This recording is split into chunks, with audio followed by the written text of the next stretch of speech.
Hola, ¿cómo están? Les saluda Carlos Barrientos y les doy la bienvenida a una nueva edición de Business Night Talks. En esta oportunidad nos acompaña Renzo Ricci, gerente general de AFP Prima. Él es ingeniero industrial de la Universidad Católica. Renzo, gracias por tu tiempo Muchas y gracias. bienvenido. Gracias a ti, Carlos, por la invitación. Renzo, comencemos por la parte personal. Nos gustaría conocerte un poco por el lado familiar, quién es Renzo, qué gustos tiene, qué hobbies, para entrar en ese ámbito que normalmente nos entra. Buenísimo. Bueno, el motor de mi vida son mis hijos, Emma y Gianluca, son mellizos. Tienen 13 años, ya están a un mes de cumplir 14, ya están entrando a la edad de la adolescencia. Y la verdad que parte de mi tiempo lo dedico mucho a ellos, actividades con la familia, ¿no? Y por supuesto, me encanta el deporte. Yo desde chico también he sido muy deportista, principalmente deportes de raqueta. Yo empecé en squash, después frontón, ahora estoy en tenis. Ahora mezclo un poquito el tenis y el frontón en realidad. Son diferentes, además, Diferentes. cortes, estilos, ¿no? Total, uno es golpe plano, el otro es más con corte, sin duda, ¿no? Y ese te diría que es mi hobby, ¿no? Me fascina hacer deporte. Es más, hoy día en la mañana he estado jugando justo frontón a primera hora, y con eso también boto un poquito el estrés del día a día, del trabajo, ¿no? Que es importante, mente sana en cuerpo sano, ¿no? Sí, totalmente. Yo creo que el deporte siempre es un ingrediente importante para los ejecutivos, para el tema del estrés y sobre todo para mantenerse fresco en el pensamiento. Siempre necesitamos esos espacios de pensamiento y qué mejor cuando uno está un poco abierto, ¿no? Sin duda. Además, una vez que terminas tu hora y media de deporte, entras con la mente despejada. Y energizado. Energizado, ¿no? Qué sé yo, para pensar en las cosas importantes del negocio, la estrategia. Es una ayuda fundamental, ¿no? El disipar, digamos, las tensiones, el estrés a través del deporte, ¿no? Estás en un sector bastante agitado, por decirlo de alguna manera. ¿Cómo equilibras esa parte entre la parte profesional, el trabajo, y la parte familiar? Además, considerando pues, que tu mellizo está en una edad, por decirlo menos, complicada, ¿no? En la edad ¿no? de la adolescencia, ¿no? Sí.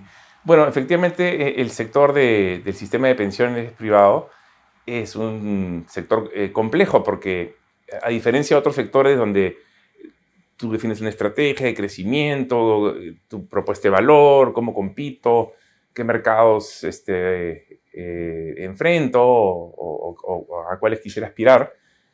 En el caso de un FP también tienes que manejar los riesgos políticos, ¿no? Porque es un sector que muchas veces, pues, ya sea por el lado del Ejecutivo o por el lado del Legislativo, propician iniciativas que no necesariamente son las mejores para cerrar ciertos gaps que pueda tener de mejor el sistema, digamos, ¿no? Entonces, hay que explicarles cómo funciona, cuáles son las áreas de mejora. Sin duda, como cualquier sistema, es perfectible, pero principalmente cómo funciona el sistema, porque muchas veces se lanzan iniciativas sin entender cómo funciona, sin entender los beneficios del sistema, ¿no? Entonces, respondiendo a tu pregunta, sí, es una variable más que tal vez otros sectores no lo tienen, pero ya me acostumbré. Ya es casi como una montaña rusa, ¿no? Ya has podido llevar ese equilibrio Sí, tranquilamente. sí.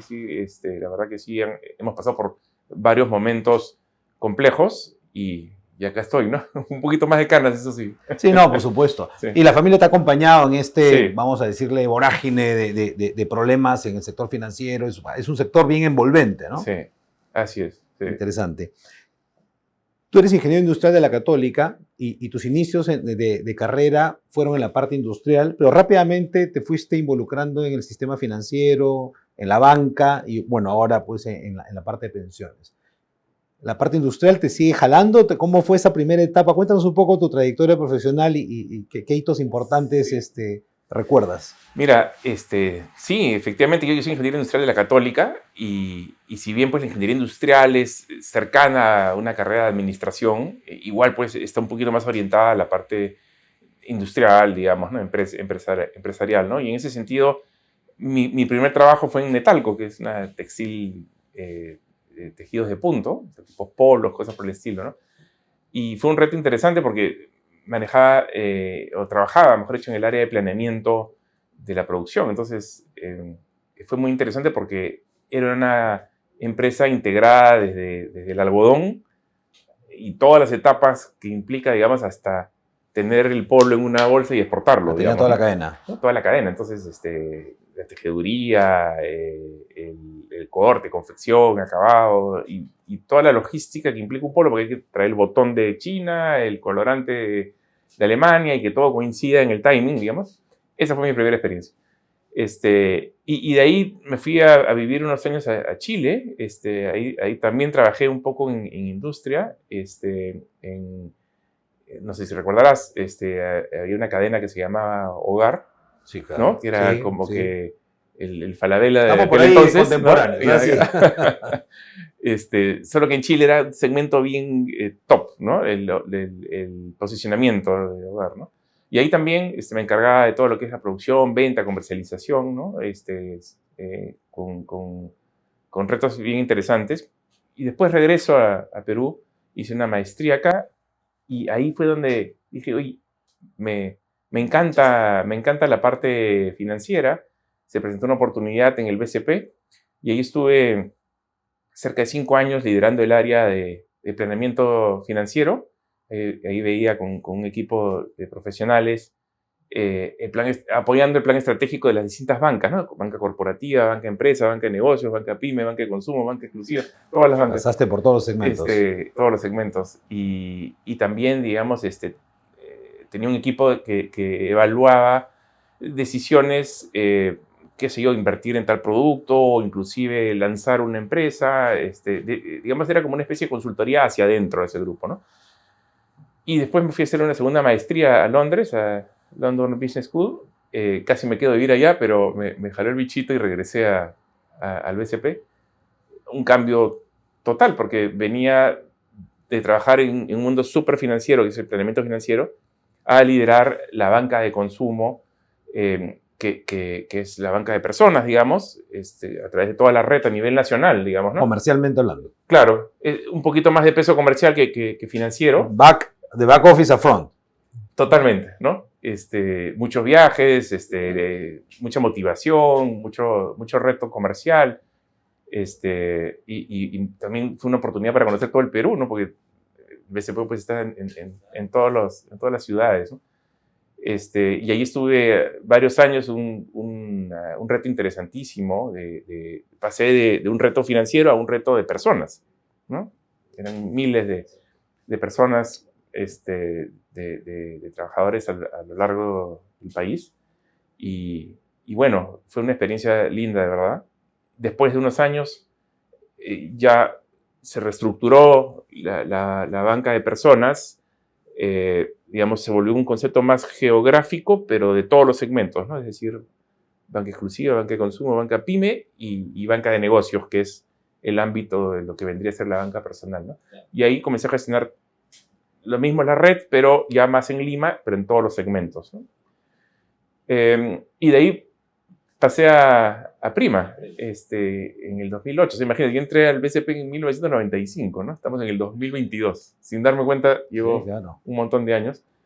Y bueno, del 2008 estoy en Prima. Primero entré como gerente comercial y a partir del 2012 ya como gerente general. Y también un reto interesantísimo, otro sector totalmente distinto a la banca, ¿no? Y ahí pues he pasado los retos que te he comentado, claro, ¿no? Varias subidas y bajadas en la montaña rusa, pero siempre el sistema está ahí presente en un servicio que yo considero pues que es fundamental, ¿no? Que es proteger el riesgo de quedarnos sin ingreso en la edad madura, digamos. Claro, es un tema a largo plazo que a veces la gente no lo valora muy bien porque están viviendo el día a día, ¿no? Mira, yo te diría que el primer riesgo de las personas es la salud, ¿no? Sin salud no somos nada. Pero si te pones a pensar qué otro riesgo grande tengo a lo largo de tu ciclo de vida, el quedarte sin ingresos, porque todos vamos a pasar, al menos los dependientes, vamos a pasar por un ciclo de trabajo y llegado a una edad vamos a estar jubilados y por lo tanto tienes que guardar pan para mayo, ¿no? Si no guardas pan para mayo, digamos que uno se jubile idealmente a los 65 años, ¿no? Y ahora pues la gente vive más, ¿no? Entonces, no sé, pues digamos que uno vive hasta los 90 por redondear, ¿no? Desde los 65 hasta los 90, hay 25 años. 25 años. imagínate si no guardas pan para mayo, 25 años sin ingresos no lo resiste nadie. Sí, claro. Entonces, es un servicio que se da a los peruanos y que la verdad es que es fundamental para las personas. Denota mucha responsabilidad. Totalmente. Sin duda. Volviendo a tu experiencia en Chile, siempre pregunto esto porque es bien importante para las personas que han tenido la oportunidad de irse a otro país. Este choque cultural, ¿cómo fue la adaptación? Cuando tú te fuiste a Chile, ¿estabas solo? ¿Ya estabas con familia? Cuéntanos un poquito esa estaba experiencia. Soltero. Estaba solo. Estaba soltero. Un poquito más fácil. Estaba con una enamorada, ¿no? Okay. Pero el choque cultural, a ver, sí, es una cultura totalmente distinta, ¿no? Sin embargo, sentí que hubo bastante acogida, digamos. Es más, me acompañé de un montón de, una buena parte extranjeros, ¿no? Algunos chilenos también, pero armamos un grupo de amigos que nos permitió, pues, pasarla súper bien, ¿no? O sea, además del trabajo, también, pues, había vida social, turismo y qué sé yo, ¿no? Sí. En tu carrera, Renzo, ¿cuál podrías decir que ha sido el desafío? O si quieres nombrar dos, pero ¿cuál se te viene a la cabeza? Este ha sido lo más complejo o lo más interesante que he tenido que afrontar en mi carrera profesional. Bueno, yo te diría el cambiar de planeamiento financiero a la banca de consumo fue un cambio radical, ¿no? Desde, como tú lo has dicho, desde el back hasta el front, pero principalmente desde un perfil o un rol mucho más analítico, financiero, a un rol que no lo había vivido antes, que era manejar miles de personas bajo un enfoque mucho más comercial, ¿no? Esos primeros meses fue un reto para mí, ¿no? Pero al cabo de unos meses ya me acostumbré, ya me puse la sangre comercial, digamos, y te digo que me sirvió mucho para lograr versatilidad en mi perfil, digamos, Sin ¿no? duda, ¿No? sin A duda. partir de ahí comencé a sentir que afrontar retos de cosas que no has vivido es realmente positivo, ¿no? Pero además es muy relevante ese cambio de mindset cuando uno está del lado del back office, como decimos, las áreas de soporte y las áreas comerciales, ¿no? Siempre cuando hemos podido liderar empresas, siempre hay ese encuentro no tan de acuerdo entre Claro. la parte comercial y el back office, ¿no? Claro. Es importante que la gente comience a hacer ese viaje, obviamente cuando se tienen las competencias, como obviamente tú lo has podido demostrar, para poder tener la sensibilidad tanto del back office cuando están de cara hacia el mercado, la competencia, los clientes, y también de la parte comercial para ver cómo se sufre tras bambalinas, ¿no? Porque al final lo que hay que un poco tratar de concientizar en todo el equipo es, oye, todos vendemos, ¿no? Así es. O sea, hay algunos que venden, nosotros ayudamos a vender. Los que venden están directamente con la venta, con el cliente, pero todos los demás estamos ayudando de una u otra manera, Así ¿no? es. Es importante Sí. ¿cómo lo inculcas tú en la cultura de la empresa? Digamos, meter la vibra comercial, la garra. Mira, yo te diría que, es más, en Prima uno de los valores se llama garra. ¿Ya? Ah, mira, interesante. Súper potente además. Sí, súper potente, ¿no? Yo creería que en la parte comercial, ¿no? Como tú Sí, lo sí. comentas, es algo que creo que hay que llevarlo en la sangre, ¿no? O sea, el perfil comercial, digamos, casi como que un perfil nato, está orientado pues a apuntar un resultado, a sobrepasar las metas, ¿no? Y por supuesto ese ambiente de retador, digamos, de metas e incentivos y festejo también de los éxitos, Sí, claro. es parte del rol que nos toca a los líderes, ¿no? De cómo motivar a la organización en general a que sean clientes céntricos, a lograr aspiraciones en los distintos indicadores, ¿no? Y te diría que ese es uno de los roles más importantes de los líderes de la organización, Sin ¿no? duda, y el foco en el cliente, la Totalmente. experiencia del cliente, que ahora se está hablando un montón, ¿no? Sí, sin duda, ¿no? O sea, nosotros, por ejemplo, en Prima nos estamos transformando al punto, no solo las oficinas que van a ser así tipo WeWork, ¿no? Claro, O sea, un tipo ambiente coworking, por supuesto. sino que toda la empresa está escalando en la forma de trabajar con agilidad. El 100% de la empresa, ¿no? Y todo para ser cliente céntrico. Entonces, te diría que el cliente ahora es mucho más exigente porque ve experiencias y no te compara solo con tu sector, sino ya ve las experiencias de todos los sectores, de una aplicación que es súper sencilla, y por qué tú no también puedes brindar ese nivel de experiencia, ¿no? Entonces, es otro estándar el que exige hoy día el cliente, y es por eso tan importante que la empresa esté enfocada en el cliente y que todo nazca desde ahí, ¿no? Sí. ¿Cuál es el estilo de liderazgo de Renzo?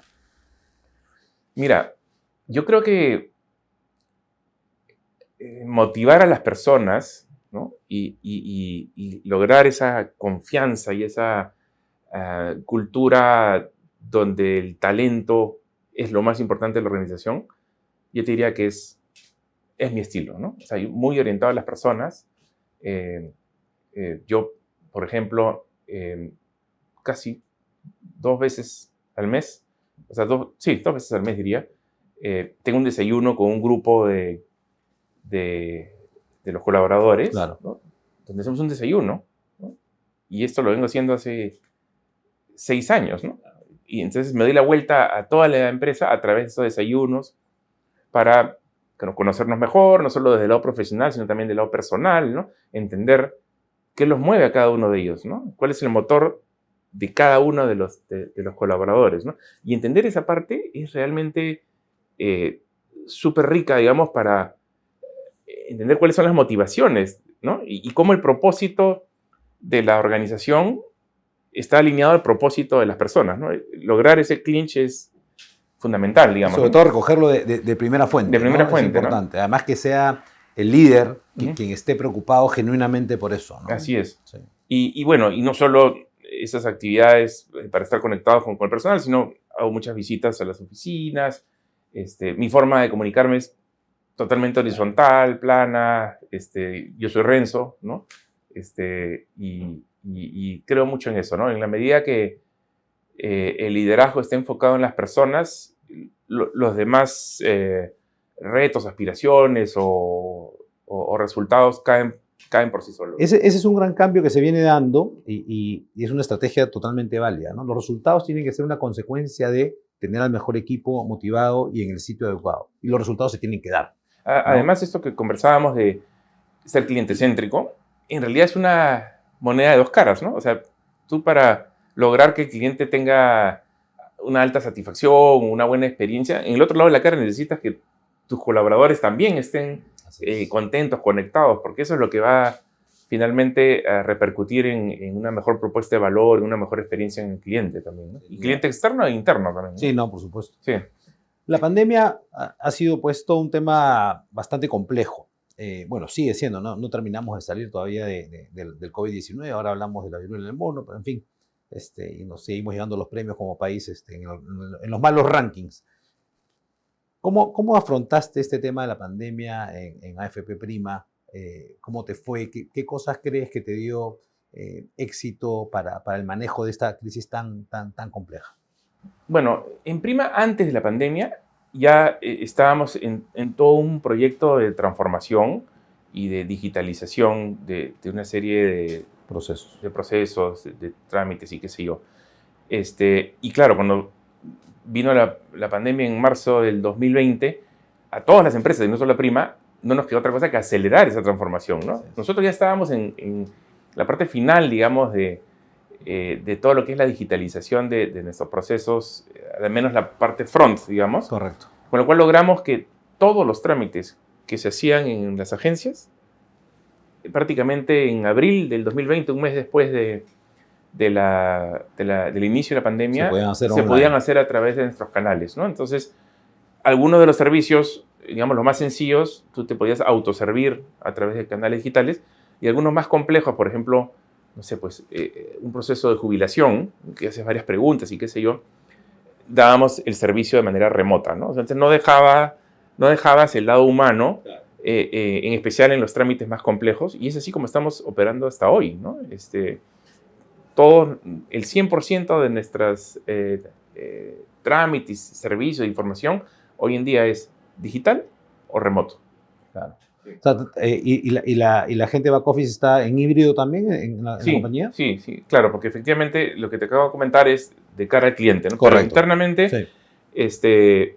Hemos cerrado el 100% de las oficinas administrativas, porque estamos, como te había comentado, desarrollando en otro edificio oficinas pues bajo un ambiente de colaborador, digamos, ¿no? Un ambiente abierto.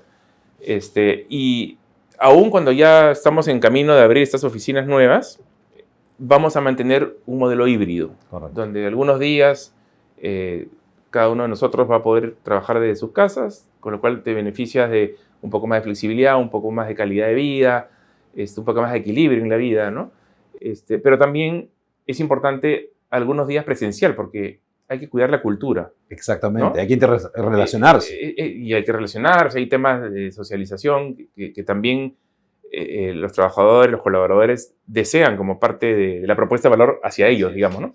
Y lo que te decía de la cultura es fundamental porque, digamos, ponte a pensar en un nuevo trabajador, en un nuevo colaborador.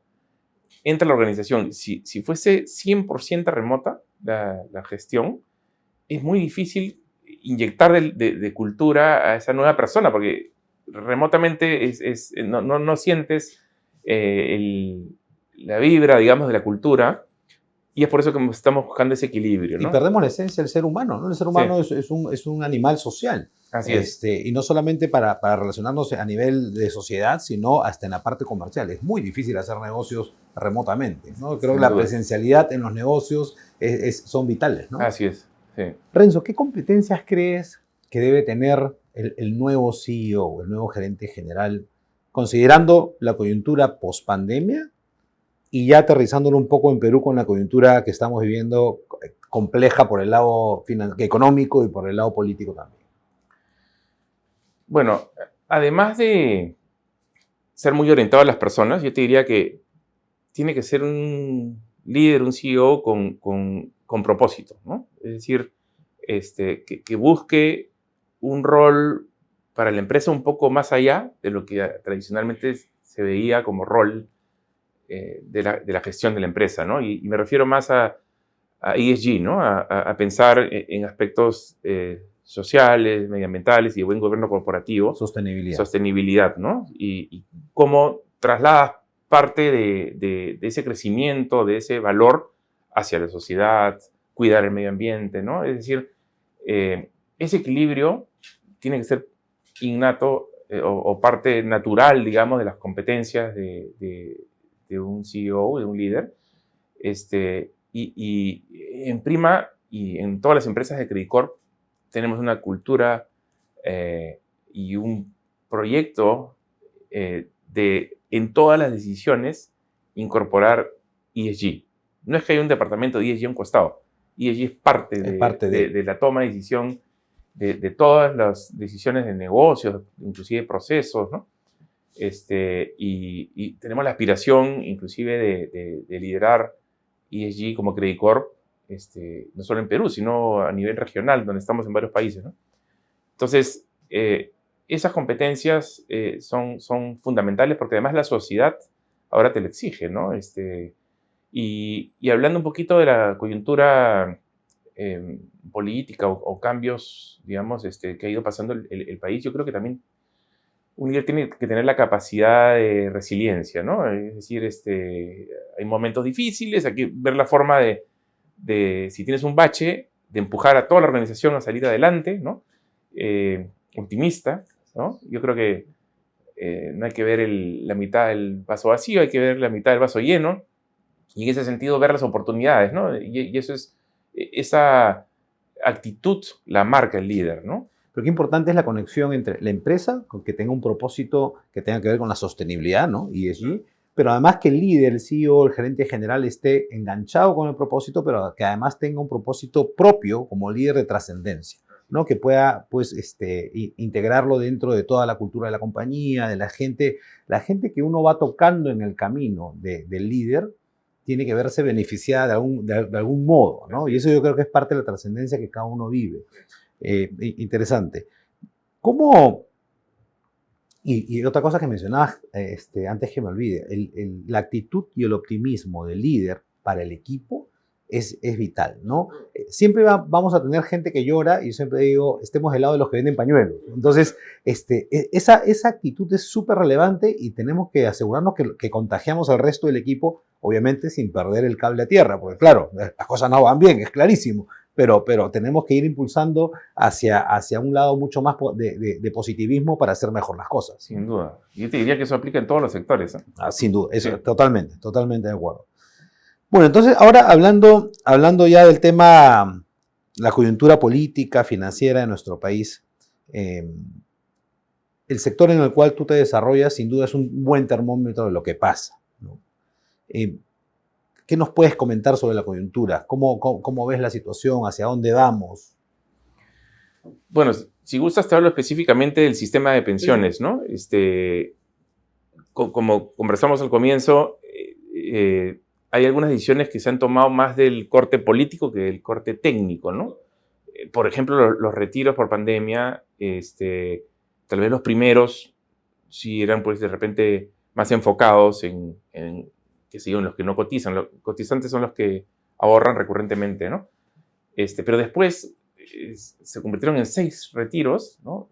Inclusive incluía a los cotizantes, es decir, los que tienen trabajo, con lo cual, pues, se estaba trasladando la liquidez a los clientes en un momento que verdaderamente no estaba en una emergencia, porque están trabajando. No era necesario. Claro. Y financiado con sus propios recursos que van a ser utilizados en esta ventana que todos vamos a llegar en algún momento, digamos de los 60 y tantos hasta los 90, que es para financiar ese riesgo de longevidad de quedarse sin trabajo, digamos, ¿no? Entonces, han salido como sistema, cerca de 100.000 millones de soles en los últimos 2 años. Para que tengas una idea, el fondo hoy es de 117.000 millones de soles, o sea, casi ha salido el tamaño del fondo actual, ¿no? Y si a eso le añadimos que desde el año 2016 el concepto de pensión se rompió con la posibilidad de que una opción más sea retirar el 95.5 cuando llegues a la edad de jubilación o si te jubilas anticipadamente desde los 50 años, le sumas otros 50.000, otros 40.000, entonces ya estamos hablando de 140 y tantos mil, ya salió más plata que el fondo actual. El tamaño actual, ¿no? Entonces, claro, eso viene no solo desde ese gobierno, viene desde el gobierno anterior, digamos, ¿no? Porque son 2 años de pandemia, ¿no? Y por lo tanto, si el sector se ha debilitado, yo creería que es importante hacer una reforma en el sentido de que ya lo han sacudido bastante, ¿no?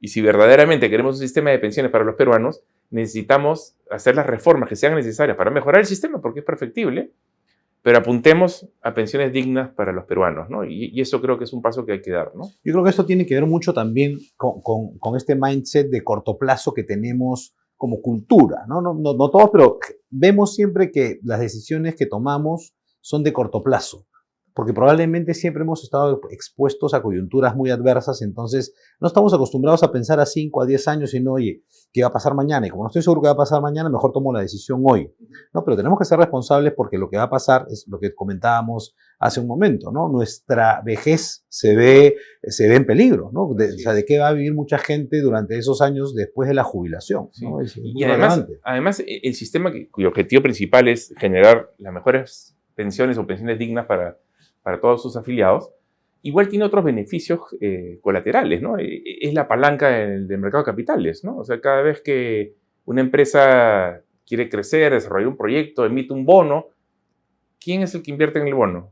Principalmente las AFPs, ¿no? Entonces, esa otra palanca no hay que perderla de vista, porque el mercado de capitales a su vez es una palanca de crecimiento para el país, digamos, ¿no? Si las empresas crecen, crece el país. Entonces, se puede perder si que continúa esta tendencia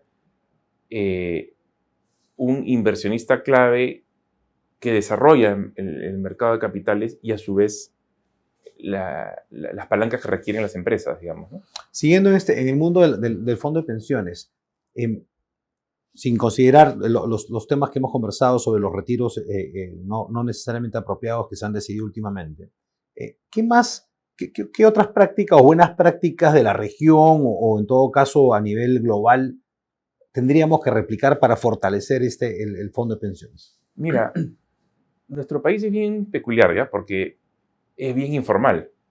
Y esa es la principal barrera o la principal dificultad del sistema de pensiones, no solo del privado, sino también del público, porque hay 4 AFPs, pero también está la ONP.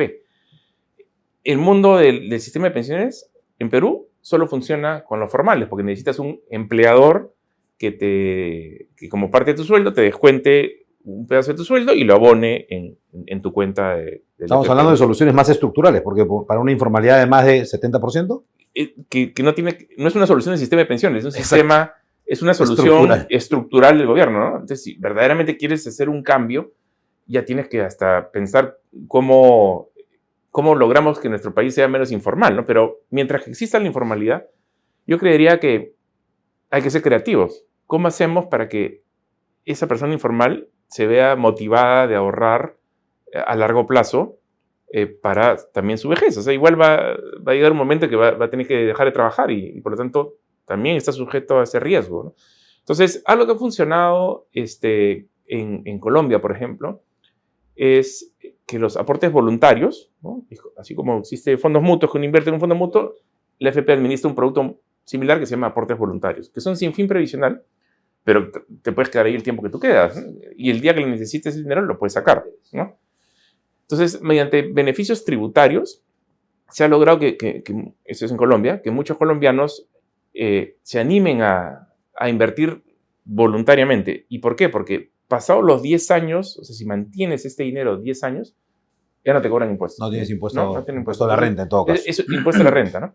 Y no estoy hablando del impuesto a la ganancia de capital, ¿eh? Claro. No estoy hablando del 5%, estoy hablando por ejemplo, en el caso de los dependientes, esta escalera que llega hasta 30%, ¿no? Entonces, en vez de calcular el impuesto sobre el 100% de tu boleta, primero le restas lo que invertiste en tu aporte voluntario y solo sobre el neto pagas el impuesto, ¿no?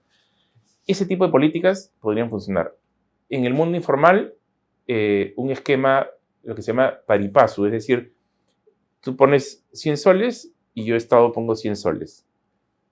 Si un siguiente mes pones 100 soles, yo pongo 100 soles. Y así vamos ahorrando de manera conjunta hasta que te suelto. Ya probaste cómo funciona, y más la rentabilidad que se genera, veo que esto sí genera valor para mí y ya tú continúas por tu cuenta. ¿Qué pasa si no continúas? Te quito toda la ayuda que acumulaste, ¿no? O sea, hay un incentivo. Promover la formalidad. Claro, entonces es como que arrancar para que la rueda gire, digamos, ¿no? Entonces, ese tipo de soluciones orientado a la realidad de la informalidad que tenemos en el país, hay que pensarlas, ¿no? Por ejemplo, en Prima, justamente pensando en cómo hacer algo distinto, lanzamos un producto bien creativo que se llama Ahorro Ya, que mediante alianzas con ciertas compañías, tú, por ejemplo, no sé, pues vas a Grifo y echas gasolina y el descuento que te dé el Grifo, un porcentaje de ese descuento se va automáticamente a tu cuenta de Prima FP, ¿no? Y por lo tanto ahorras sin sentirlo, porque estás ahorrando a través del consumo, ¿no? Entonces es un mecanismo que funcionaría muy bien para el mundo informal, porque cada vez que consuman, un pedazo de ese consumo va a ir a su cuenta previsional, con lo cual le va a permitir ahorrar sin sentirlo a largo plazo si es que deja el dinero ahí, digamos, ¿no? Entonces, creería que por ahí va la mano en el sentido de buscar creativamente cómo ampliamos la cobertura del sistema, digamos, ¿no? Hay que ir incorporando también los gastos para deducir impuestos de las personas naturales, de tal manera que tú vas promoviendo pues la formalidad en los distintos establecimientos donde uno va consumiendo, ¿no? Es parte de lo que tenemos que hacer, ¿no? Ahora, lo ideal ya sería lo que tú decías, un cambio estructural, que cómo hacemos para que el país sea menos informal, digamos, ¿no? Que no tiene que ver con el sistema de pensiones, sí, ¿no? Sí, claro. ¿No? El sistema de pensiones va a ser una consecuencia de. Claro. Y entonces ahí sí ya hay temas tributarios, temas... ¿Cómo hacemos para que sientan un beneficio al formalizarse, ¿no? Productividad, ¿no? Correcto. ¿Cómo decidimos, Renzo, con respecto a nuestro fondo de pensiones? ¿Qué consejo le puedes dar a todos los que nos van a escuchar o te van a escuchar con respecto? ¿Cómo decidimos? Bueno, el sistema de pensiones administra 4 tipos de fondos, ¿no? Desde el menos riesgoso, que es el fondo 0, hasta el más riesgoso, que es el fondo 3. ¿no? El fondo 0 no lo puedes elegir hasta que tengas 60 años, así que dejemos eso un ratito en el cajón. Pero los otros 3, el 1, 2 y 3, el 1 invierte en renta variable hasta 10%, el 2 hasta 45% y el 3 hasta 80%. ¿eh? Claramente el 3 es más volátil, ¿no? Pero ese mayor riesgo también te genera más rentabilidad en el largo plazo. ¿no? La pregunta es, ¿a todas las edades puedo tomar ese riesgo? O sea, por ejemplo, si tengo 63 años, me mando con el fondo 3 que puede ser volátil, a pesar que me voy a jubilar a los 65, no hace sentido, ¿no es cierto? Entonces, la idea es que los jóvenes tomen más riesgo, fondo 3, que les genera, sí es más volátil, pero les genera más rentabilidad en el largo plazo, ¿no? Después, cuando ya estás a mitad de la edad laboral, digamos, tal vez migrar al fondo 2, ¿no? Y finalmente ya a los 60 o si eres adverso al riesgo, de repente un poco menos, al fondo 1, ¿no? Y tienes la opción del fondo 0 que ya no tiene renta variable, ¿no? Todo es renta fija, Todo renta fija. ¿no? Entonces, es sin duda menos riesgo, ¿no? Entonces, ese es mi consejo. Lo que nunca aconsejo es estar moviéndote De distintos fondos. Eso creería yo que no funciona. Estas son decisiones de largo plazo, ¿no? Sí. Correcto. Sí. Y finalmente, Renzo, ¿qué planes para Prima AFP al corto plazo, mediano plazo, alguna disrupción?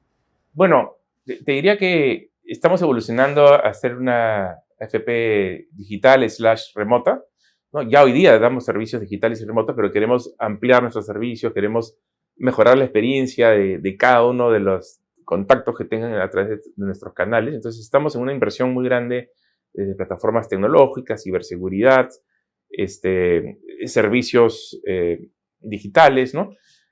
Y por ahí está yendo nuestro camino, digamos, ¿no?